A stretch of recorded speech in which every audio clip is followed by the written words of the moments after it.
So we're going to quickly start off with, we're going to give 1 minute to every speaker to quickly introduce yourself, and then we are going to move on to the Q&A. So Kenneth, over to you, 1 minute. Hi, thank you. Thank you, Arvin. I hope all of you can hear me loud and clear. Well, Yes. right. Kenneth here from Malaysia. Thank you for having me tonight. So, I'm a wedding planner by profession, has been in this industry for the past 11 years. And yeah, ever since Espousal came into my life, wedding is no longer limited within Malaysia, but it's already an international game. So yeah, that's all from me for now. Thanks, Kenny. Uh, Welcome. we'll quickly move on to, we'll come to Rahul last. So we'll quickly move on to Anand. 1 minute to you, Anand. Tell us a little bit about yourself. Thank you, Arvind. This side is Anand here. I look after the sales and marketing for Palazzo Versace Hotel in Dubai. And especially, I specialize in the social events, special events, and destination weddings. So anything towards Versace, then I'll be the contact person in that case. Thank you. Superb. And this is indeed a pleasure and a privilege to have you here, Anand. Rahul, the world knows you, but yes, let's have a 1 minute introduction from you too. Thanks, Arvind, for your kind words. My name is Rahul Kumar, and I am the director and owner of Vivaah Celebrations. We are a destination wedding planning and management company based in Dubai. But with that virtue, we've done weddings in about 23 countries around the world, and Dubai has always been home. I was born and raised here. So, yes, that's a brief on me. Superb. 23 countries. I every time he says that 23 countries, it makes me wonder, does the man do anything else but travel? But okay, we're going to come back to that one, Rahul. So let's take the first round of the questions and let's talk about some criteria for people to choose a destination.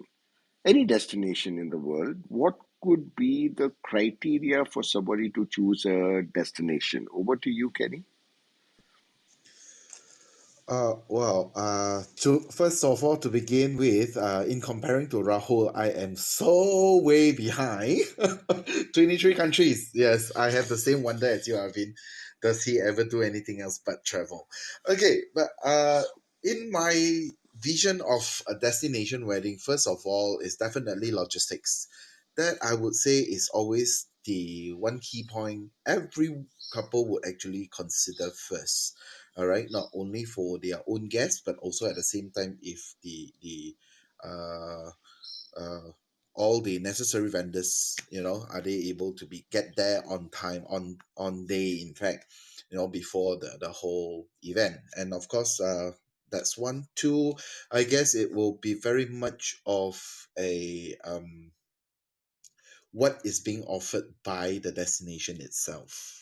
A part of is it a tourist attraction, or is just a jewel kept somewhere tucked away very nicely, very cozy, very private.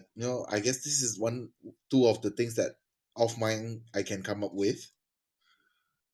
Okay, that sounds pretty much exciting, Kenneth. Yeah, We're going to come back to you, and we sure. want to talk about destinations. A lot of people are listening in. And for the information of everybody, including our speakers, this will be on Spotify, it will be on YouTube, it will be on a couple of other podcast channels and can be circulated among family and friends. Over to you, Rahul, sir. Tell us, why would somebody, criteria for choosing a destination? Well, I would like to put it in a 5 step process, and this is something that I've seen over the years. I would say the first being budget. So, any family who explores a new destination first looks into the budget aspect of how much it would cost to host a wedding in a certain destination.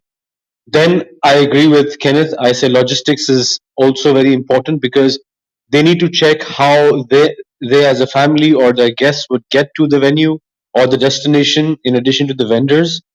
Third comes is ease of operations.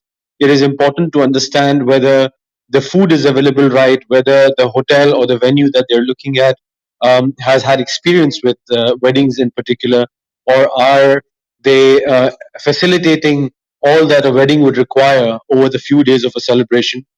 The fourth being visa. it's very important to understand visa requirements for a particular destination, because there may be a limited few that may be able to get to this destination, but a larger number of their guests may feel that there are challenges to get to this destination. And finally, last but not the least, I would say availability of resources, whether there are good vendors available at destination there, or would they then need to fly the entire crew from a different country, which obviously adds to the cost. So I think those five criteria are key and important to make a decision when it comes to destination weddings.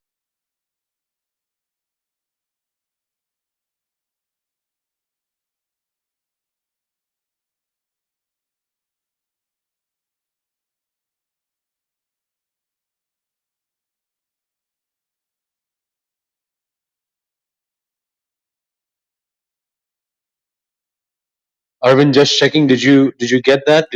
Were you able to hear me? I'm sorry, my bad. I was on mute. I'm saying just like Rahul, to come up with a absolutely processed answer. That's the way Rahul thinks. He thinks process. 5 points he has come up with. I'm going to repeat those points. Thank you, Rahul. For the people listening in, feel free to come up to the panel, ask questions to our panelists. We are happy to answer any kind of questions based on weddings and wedding destinations for today. So, what is it that Rahul said? We spoke about budget, one. Then he spoke about logistics, two. Then he said about ease of operations, that's number three. Easy visa, number four. And vendors and resources, number five. 5 points for people to be able to choose a destination. We're going to quickly move on to Anand. Yes, Anand, you are going to obviously tell us about the criteria, and then we will give it to you to talk about your destination and why people should be coming in there. Yeah, thank you, Arvind. I totally agree with Rahul and Kenneth, and me and Rahul have been working since a very long time on various events. Those 5 steps are definitely the most important steps that we ask the families to filter it for any kind of a destination when they are planning a wedding, and we follow the same. However, on and above to it, from my personal experience, I also ask the guest, and I also see as a person, as a consultant to the client, that how flexible is the hotel to carry out a wedding. Yes, there are numerous weddings that a hotel might have done, but flexibility always depends on case to case basis and guest to guest basis. So that's something very, very important, especially when we are living in a world which is still recovering from the COVID issues. That's the most important point from my side in that case, Arvind. Super. COVID is something that we have stopped talking about Yeah. because we believe that that part of our life is over. We are not going to come back to any kind of normal that we once knew, but for sure, Yes. the COVID is over. I believe that if we keep saying this over and over again, and I believe in positivity all the time, yeah, Yes. that it will actually be over. It is over in Dubai, it is almost over in India. Malaysia is still It is, down, but South Africa.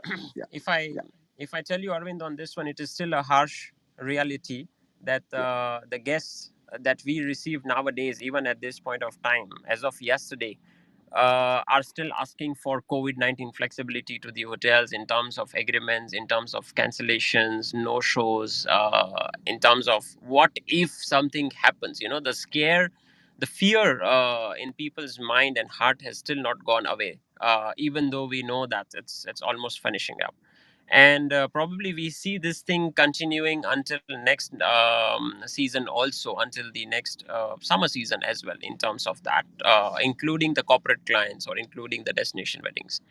So even though yes, we are recovering from the post COVID thing, but it still becomes a part of every agreements that we are discussing right now.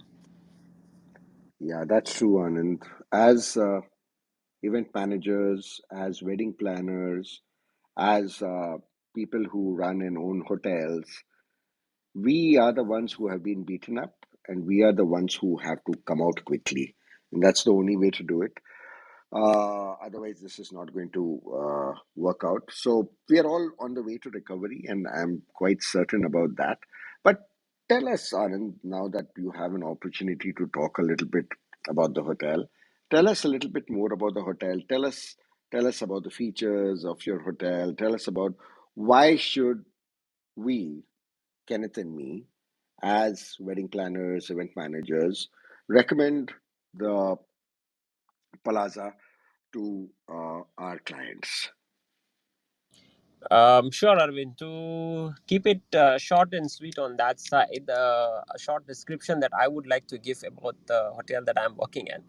Palazzo Versace Dubai, the name itself stands with Palazzo being the palace. Versace as is a worldwide known fashion figure, and the fashion industry knows it very well. Even the nowadays the wedding planners knows it very well that Versace stands for the luxury, the fashion, the style, and the statement. And Dubai is because there are only two Versace hotels around the world, one in Australia and Gold Coast, and the other one is in Dubai. Now, there is only one thing that I always tell my clients also, that when you are coming to Dubai to really experience the ultimate luxury, there are various brands available in Dubai, in UAE. But these brands are also available throughout the world, except the distinctive brands like Versace. So if you are ever coming to Dubai and if you do not experience Versace, you are not going to experience it at every destination that you may be traveling around the world. So this is something, a unique experience that you will not get it outside of Dubai anywhere. That's one. Number two, the Versace hotel is being completely designed and executed by the team of Versace. Um, Inside, outside, A to Z, everything is done by Versace. We use only Versace home furnishings. So whether it's your silk duet or whether it's the cushions or the chairs or the sofas, everywhere inside the hotel, including the crockeries and cutleries, are designed and executed by Versace. So all our crockeries have 22 karat gold plating on that. It elevates your event experiences by default, where you also save money rather than renting out crockeries and cutleries. And plus, the hotel is a 215 room hotel, which includes 65 suites. So it makes it very ideal for a buyout of 400 to 500 guests easily. Um, Ample of venues. We are probably one of the hotels which can give out two to three poolside venues for three different events, a huge garden area, and a ballroom, which is a 10,000 square feet pillarless, and a grand gala ballroom. Sometimes my wedding planner friends and even Rahul hates me for the ballroom because it is so beautiful that there is no decor required in that one. It also Yes, saves the Anand, cost of I would decor. agree. I would agree with Yeah. Anand on that. Definitely. So, so when we do a buyout wedding for 400 to 500 guests for a 2 days, which is the ideal situation right now for destination weddings that we are receiving, they can select four different venues for four different events rather than repeating them. This is one of the best examples that I can give you, and it fits just perfect into a wedding resort or a wedding boutique hotel. That's all from my side, Arvind. Superb, Anand. Superb, absolutely. The Palazzo Versace from Dubai is one of the two hotels of its kind in the world, is what I understood just now. And this is absolutely fantastic. We have Shreya also with us today. Thank you, Shreya, for buzzing in. And feel free, Shreya, if you want to come up and ask any questions to Anand. Anand is a senior business development manager at the Palazzo at Dubai. And please feel free to ask questions. I'm going to hand this over to Rahul. And Rahul, let's try and ask Anand some difficult questions so that the world gets to know a little bit more about the Palazzo. Well, I would most definitely echo what Anand has said. It's been one of the finest properties that I've worked in quite often. Anand is a delight to work with. That's one without saying. But also the fact that the property has got so many venues inside it. It's gorgeous from the outside all the way to the inside. The interiors, the cutlery, the linen, all of that is great. A question, if you would put me in a spot to ask Anand, is Anand, Are we only looking at buyouts, or are we good with a good set number of rooms to be taken up by a family? I believe we have two wings on the property. So if a family did come in with a smaller number of guests and was not looking at a full buyout, how can we accommodate that? Yeah, Rahul. To answer this point, definitely we have done weddings which are in the range of 50 rooms, 100 rooms, 150 rooms also. So it's not mandatory to do a buyout, definitely. But even with smaller size of weddings as well, we can fit them very well into the hotel. So instead of going wing wise, because it though looks like a wing, but we have all floors interconnected, so it becomes like a floor wise. We have even done a bio bubble wedding where we had dedicated 2 floors, sorry, 3 floors, my mistake, for 78 to 80 rooms.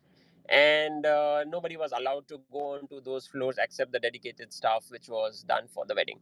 So we have even done that with 150 guests only. That was in past January, when things were opened up with limited restrictions on that one. And even they have the same choices of venues. In fact, with 100 to 150 guests, we even have choices of buying out or maybe exclusive blocking out the restaurants. The Enigma, which is our Portion Fusion Michelin star, or maybe the Italian, which is our fine dine, or maybe the Giardino. And believe me, we can customize your entire menu everywhere, whether be it Indian, international, whatever it could be. Superb, man. This Yeah. is like mind blowing stuff. Uh, I want to move on to Kenny and then we come back to Rahul and Anand again. Kenny, unfortunately, we are missing out on Mariana today. I hope she's well, but she was here for our last session. But coming back to you, Kenny, Kenny Sure. from GYHS Events Malaysia. And Kenny's going to tell us a little bit about the Platinum Ballroom by the Grand Imperial Restaurant Group. All yours, Kenny. Kenny wanted to get the owners and the people running the Platinum Ballroom. And then he tells me, no, they speak only in Chinese. And I said to him that we must get them down next time because we want to hear a lot of Chinese for whatever that is for us. So back to you, Kenny. Well, Arvin, if you don't mind, I can actually do the whole presentation in Chinese, but then I'm not too sure how is it going to help in terms of this session, to be honest. Well, to do Right. it in English first, and then we want to hear it in Chinese for lots of reasons, believe me, Kenneth. Yeah. Right. Okay. Now, yes, I'm here to speak to talk to all you guys about the Platinum Ballroom by the Grand Imperial Group. But before that, let me just touch a little bit on the location they're located. For the Platinum Ballroom, they are actually located in the venue of the Club Bandar Utama Golf Resort. Well, although they call themselves golf resort, but then unfortunately they do not have any accommodation provided there, right? But it's more of a social and sporting club, right? And this ballroom is situated in there with a capacity of 100 tables. I'm sorry, I didn't get the square feet of it, but then, yeah, they can go up to 100 table, which is easily 1,000 guests, right? And of course, it's located in Petaling Jaya. It's merely a 25 minutes drive from KL city center directly. Very accessible. They are trained directly to the location. And of course, why this ballroom, or why did I pick this ballroom, is because this is the latest jewel, I would say, in town. For one plain reason, as they have a in-house halal kitchen. Now, like a lot of venues, usually they don't have an in-house kitchen, or in-house halal kitchen. Usually they get caterers to come in to perform the F&B part. But for this restaurant, a part of Grand Imperial being a Chinese restaurant, which they actually serves pork, in their cuisine, this ballroom, they actually have a fully certified halal kitchen. Hence, you can actually have not only a Chinese wedding, also a Muslim wedding, or a Indian wedding, where they also provide vegetarian options there. And before Grand Imperial itself, a little bit about them. More than a decade in the F&B industry in Malaysia. I would say they are a premium brand in the industry in terms of their chain of restaurants, being added with Platinum Ballroom as their latest uh, jewel. Okay, and with infusion of artistic touch in their food, in terms of presentation, and with the warm hospitality they are providing. This is definitely a good place. And on top of that, uh, if I didn't get the information wrong provided to me, this ballroom they spent about close to 10 million in terms of the whole renovation, so it's very very new. In fact, they just soft launched it in, I think, December last year, or November, somewhere around that time. And also the very first restaurant, or ballroom to have a indoor musical fountain. So it's definitely a showpiece to talk about for couples who will be doing their march in. And so yeah, that's basically the whole Platinum Ballroom. I've been there, have not done any events there yet. My upcoming will be in December. But then I've been there, I've looked at the ballroom, I've seen them done the full setup, and it's really beautiful. But of course, I got to give it back to the Palazzo, because you guys are the premium of the premium. But Platinum Ballroom is definitely a 5-star worth, I would say. Superb. No, we're not doing a comparison here. No, no, yeah, yeah, understand. We are just talking about venues that, and this is or this session is targeted at wedding planners. It's targeted at people who are going to be getting married in the future. Mm-hmm. So putting out all the options in front of people. Rahul, I request you to shoot a few questions to Kenneth, since you're uh, a qualified wedding planner. Yeah, sure. Kenneth, Hi, great information on the Imperial Ballroom. And thank did you. I miss something? Did you say they have an indoor what? Did you say there's an indoor fountain in the ballroom? Indoor Musical fountain. musical fountain. Oh, that's lovely. So that then if eventually becomes a part of the decor, it could be one of those attraction features being a part of the evening, the celebrations. Definitely. That sounds fantastic. And Kenneth, I just wanted to check with you when we look at destination weddings, and one of the points that I mentioned earlier, out of the criteria that the families look for, particularly the kind of weddings that I do, is mostly South Asian weddings. So my clients are Indian families from India, the Middle East, Africa, UK, and the US. Right. And one of the top concerns they have is they can find themselves very good destinations and venues around the world. But the one concern they come up and the challenge they have is the food, particularly when it comes to ethnic, authentic Indian food. We Right. do explore a lot of multiple cuisines and fusions when it comes to celebrations lately, but Mm-hmm. that authentic Indian menu is something that all families do ask for. So, what Sure. do you see in terms of possibilities for the region that you represent? I've worked a lot in the Far East. I've worked in Sabah, which is Kota Kinabalu. I Yeah. love it. It's fantastic. I worked in KK at Nexus Karanburai. I love it. It's a Beautiful beautiful, place. Yes. yes, it's a beautiful, beautiful resort. And what we did there when we did a destination wedding was we just took a culinary team with us to overlook, but everything was being done and prepared by the venue themselves. So if you could shed some light on that for our listeners, and it would help me understand better too. Sure. Thank you for the question, Rahul. This is indeed a very good question. Now, just to have a good understanding for Malaysia as well, that in Malaysia we are a very diversified country. So we have the comprises the three main races: the Malay, the Chinese, and also the Indians. But in terms of food wise, I would say the palette here is more of a Southern Indian palette. Yeah, that's how. I'm not sure how and definitely it's a lot of localization. Trust me, there will be certain food items here you may not actually find it in India, but then again, it's actually a very much of a staple down here. So I would say in terms of the Indian food, if they are okay with the southern flavors, southern Indian cuisine flavors, I would say that will be on a safe side, because the this Platinum Ballroom, the halal kitchen they have, they don't only do Malay or Muslim weddings, but they also, from my understanding, they do a lot of Indian wedding caterings also. You know, a part of being is part of the Platinum Ballroom. They themselves, they are also doing a lot of outdoor catering. So they are also one of the more well-known caterers among the Indian wedding industries locally. So I guess food-wise, I would say I would not say I'm 90% sure that they this is very acceptable, but coming from me who I love Indian cuisine, I would say they are actually on a 70 to 80% goodness. You know, that is how I'm gonna take it.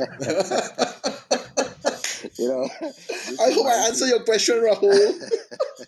Well, I, Kenneth, I totally understand what you're saying. This was for the benefit of the listeners. I have spent a lot of time in the Far East, particularly Malaysia.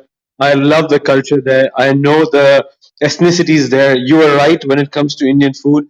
The influence is more from South India. But even after that, there have been a lot of Malay influences in that, like the parotas. The parathas that we eat here Yes, is so different yes, from the Malaysian parathas. I know the one that you have with exactly. the tea. So I know those things, but for the benefit of listeners, if I was to clear what Kenneth is saying is, yes, there is Indian food available there. It's got a lot of South Indian influences to it. But if you were to look, or if your guests were to look for something which is an all India palette, I think it is safer to get some culinary team members to overlook the preparation, but the real work can be done by the team that is there, the culinary team that is there at the venue. This is I how we work I totally when we did agree with cases. you, Rahul. I totally agree with you. You know, this reminds me, Kenny, and I must tell you this. In India, we have Chinese restaurants in every street. Okay, Right? and Indians love Chinese food, but it took me a long time when I was growing up to understand that this is actually not Chinese food that we love in India. It's Indian Chinese, right? It's very different than the Chinese food in China, I'm sure. Okay, or the Malay food.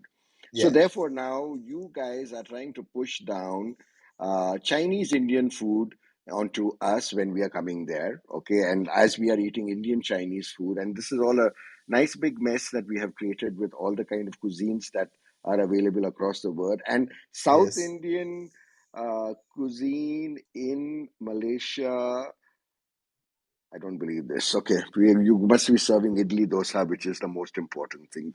Is that right, Rahul? I'll tell you, funnily, if you go to see the menu that is available in Malaysia, you will not find the usual suspects. It's totally different. It has got South Indian influences to it in terms of its flavors and ingredients. But just like the example I gave you and Kenneth agreed, is the paratha that we have is so different that they've actually termed it the Malay paratha, but it is actually a South Indian dish. So you will see a lot of things that are from the Indian cuisine palette, but it's been transformed the Malay way. Wait, yeah, okay, Yeah. superb, Like it's superb. just that I remember I used to have a call when I was back in those days when I'm still in the corporate world. I have a colleague who came from southern India, and he knows that I love laddu. And guess what? He actually came out and tell me, you know what?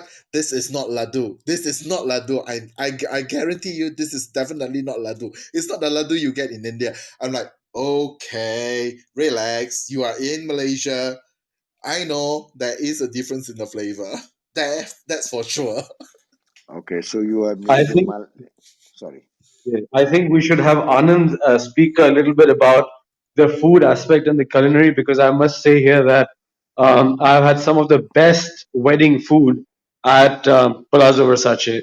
Premium quality and the flavors are quite a range of things that their chef can do. In fact, Anand, I would love for you to tell us now who the new GM is and what his background with culinary is. Yeah, thanks, Rahul. And yeah, to add something to Kenny, even roti chana in Malaysia and India is also common. Yeah, I've had a lot of Malay Indian food, and there are a lot of Indian chefs back there in Malaysia that Yeah, can yeah, really do well Indian food. Yeah. But yeah, to add something from my side, we have a massive team of 27 Indian chefs from different regions of India, which can do any varieties of Indian food that is required. And our hotel manager is also himself is a two-star Michelin chef, and he takes a lot of interest himself into the Persian fusion, the German food, and the Indian food specifically. uh, we have been doing weddings which are involving religious categories, which will be Sindhis, the Gujaratis, the Marwadis, which are well known for doing destination weddings. So far, we have been very successful to do at least 90% of the food from the hotel, including the Indian and the international dishes. Yes, we agree, and I support Rahul's point on this, that not any hotel is possible for them to do 100% Indian food. There are certain items which are done regionally by local Maharaj, local chef. Just like laddu is one of the definitely a good example. Plus gaver, and plus there are certain items, and in which cases we do allow them to bring the chefs from outside. We are very happy to give them our kitchen spaces. There are allocated spaces for them, and we will service for them. We are also happy to give them the ingredients if they want to buy it from us, or they can get their own ingredients. The main aim for us is the moment, the main moment of the guest's life, which is the wedding day, and even the reception day, or maybe even these parties, they shouldn't be ruined by any chance by any hotel or a hotel manager or people like us, by just giving an excuse that yes, this food is not possible, that food is not possible. But yes, if it is not possible, we have a solution to them, because these events don't happen every day for them. So we are able to cater for anything, and we are happy even if they need to bring in chefs from outside. Yeah. Superb, superb. So we have been talking to about two specific wedding destinations today. We have been talking to Kenny about the Platinum Ballroom by Grand Imperial at Malaysia, and we've been talking to Anand and Rahul on the Palazzo Versace. So this has like been extremely good. Kenny, you want to throw in a few questions to Rahul and Anand?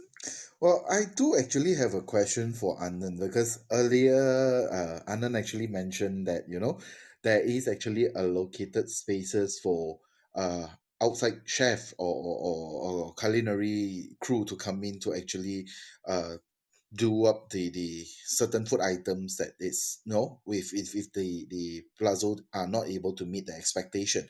Now my question to Anand is this. You see, like locally in Malaysia, I work with a lot of hotels, and a lot of them they are very worried about outside food. Regardless whether it's the ingredient to be purchased from the hotel or the ingredient they brought in terms of I guess food cleanliness standards and also. So how do you go around this kind of issue? To be honest, I mean, not many hotels actually wants to actually accommodate to this kind of requests, but you Plazo is like, you know what, I have the space, come and use it. So how do you go about it? I really like to know more about it. Yeah, Kenny, to throw some good light on this, I'll tell you.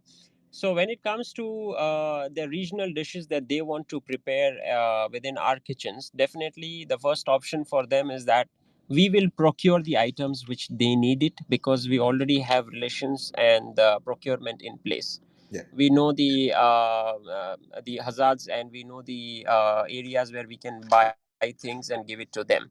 And in 99.9% cases, they are happy to buy those foodstuffs and ingredients from us. The Right. main question that comes here is only related to the spices that actually creates the entire essence of the food. The Mm, spices are different, whether it's South Indian, whether it's North Indian, Eastern, or even the Western. yeah.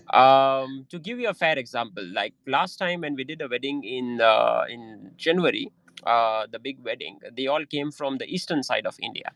Right. The food was done by us, but let's say one of the dal was the lentil, which we say is called the dal makhani. Yes, yes. Uh, they didn't like the taste from my chef. So we were Mm-hmm. okay. We said that, what do you want us to do then? They bring their own spices from the ITC hotel in Kolkata, Right. because ITC is known for its dal bukhara and dal makhani, Okay. and they bring the spices from there, which we utilized, and we created the food for them, which they were happy about it. Even though we allowed them to bring in your chef, cook your dal makhani, and definitely our chefs are always there on the supervision. It's not like we leave them alone inside the kitchen of their own spaces. So Right. we control the quality of their chefs as well. Our chefs are definitely overlooking the entire thing, and we actually sit together in detail for every dishes that they want to create, along with our chef and their chef, both the sides. That's I where see. we meet up to the expectations, and if at any point of level where we see that no, it's not going to meet the expectations because maybe this particular thing might not be good for any particular reason, then we do not allow it. But Mm. it Mm. hardly happens, because people who are generally spending a hell lot of money on the destination wedding would always procure a professional chef from India Mm. to create those particular dishes. And sometimes they hire it from different hotels also, from ITC or from Taj or from Oberoi, and they hire it from there, and then they come over here to create those menus at our hotel. So we know that the levels are met over there, and the quality is controlled. Right. Hope this Right. gives you that. And to throw some light on this, which Rahul knows, previously I was associated with the Shangri-La Group, the global, Right. and I have been able to pull out weddings in Sabah, in Kota Kinabalu, like the largest ever wedding in Malaysia as of today. Mm-hmm. It was done in 6 years back for 1,000 people, and yes, we had Wow. chefs flying down from different hotels from India to the Mm-hmm. Shangri-La in Sabah for Right. 1,000 people, catering for 3 days. Because the resources were not there.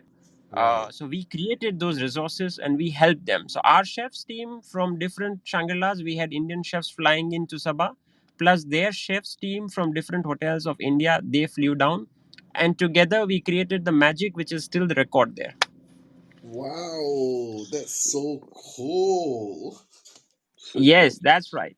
So that's a very long work. That's a very detailed work that we have to go through, because we all want to make sure the client's last day, or the most memorable day, is really the most memorable day. Yep, yep, definitely. I agree with you. Now, and Yes, one more question I have, and this just came to my mind. Now, please. from my understanding is now an Indian wedding is a very family affair. It regardless how extended they are, but if a wedding is happening, all everybody is there to help.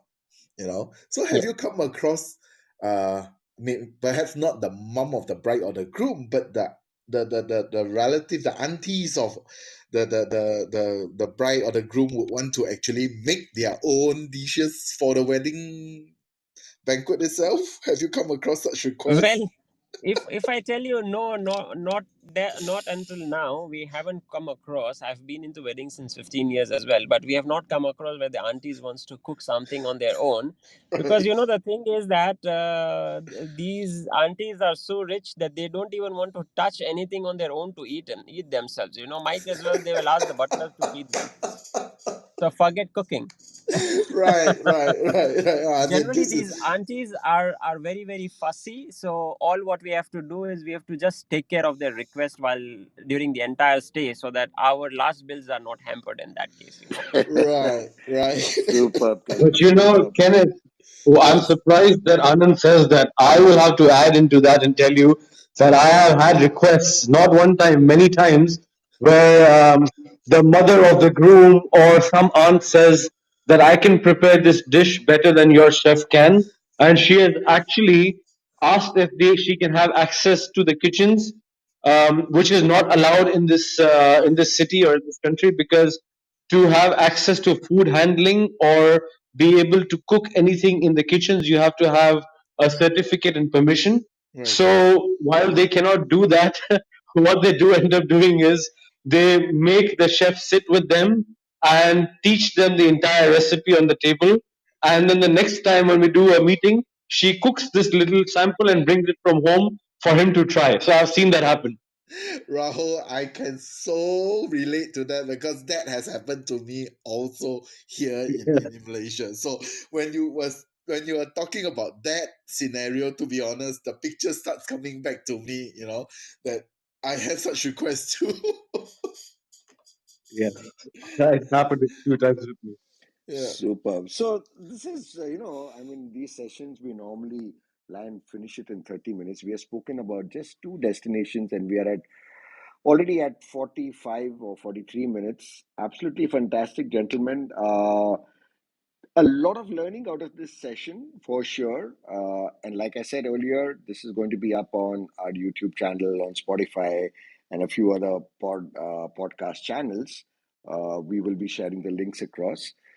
Any last words for this session, Rahul, before we wind up?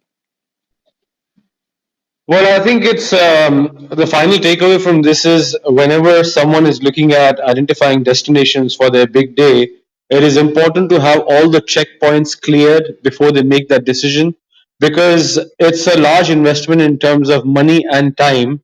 And if due diligence is not done earlier, it may be a very high price to pay later on once they figure out that they've made the wrong choice. So I would definitely advise that you do your homework, start early, check all the parameters, do your due diligence, and then after that, move forward with the destination.